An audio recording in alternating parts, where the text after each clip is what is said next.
বৈষম্য বিরোধী ছাত্র আন্দোলনে মাথায় বুলেটের আঘাত নিয়ে চিকিৎসাধীন 11 জন শঙ্কামুক্ত নয়। জাতীয় নিউরোসায়েন্স ইনস্টিটিউট ও হাসপাতাল কর্তৃপক্ষ জানিয়েছে, আইসিইউতে ভর্তি 11 জনের কেউ স্মৃতিশক্তি হারিয়েছেন, কারো বা শরীরের এক পাশ অবশ হয়ে গেছে। চিকিৎসকরা বলছেন, এসব রোগীর দরকার দীর্ঘমেয়াদী চিকিৎসা। আরও জানাচ্ছেন ডলার মেহেদী। বৈষম্য বিরোধী ছাত্র আন্দোলনে মাথায় বুলেটবিদ্ধ সিলেটের রায়হান 1 মাস ধরে জাতীয় নিউরো হাসপাতালে চিকিৎসা নিচ্ছেন। তার শরীরের এক পাশ অবশ হয়ে গেছে, ধীরে ধীরে হারিয়ে যাচ্ছে স্মৃতিশক্তি। এমন পরিস্থিতিতে হতবিহ্বল রায়হানের পরিবার। দুই হাত কোমর পর্যন্ত, দুই পাও বেঁচে লড়াইতে পারে না, চোখ দিয়ে এইভাবে চায়, কথা বলতে পারে না। সামান্য কানের খান্দাত দিলে তো সামান্য খানে খানে বোঝা যায়। জাতীয় নিউরোসায়েন্স হাসপাতালে চিকিৎসকরা বলছেন, বৈষম্য বিরোধী আন্দোলনের সময় এই হাসপাতালে অন্তত 500 জন মাথায় বুলেট বা গুরুতর আঘাত নিয়ে চিকিৎসা নিয়েছেন।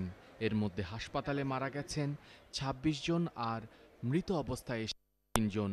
মৃতদের সবার মাথায় বুলেটের আঘাত ছিল। 11 জনের মধ্যে সবগুলোই বলা যায় ক্রিটিক্যাল।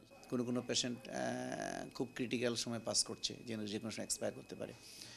মানে একেবারে মেজর ইঞ্জুরি যেগুলো বলা যায়, ব্রেনে এক পাশে লাগছে, হাড্ডি উঠে চলে গেছে, আমরা হাড্ডিটা খুলে রেখে দিছি।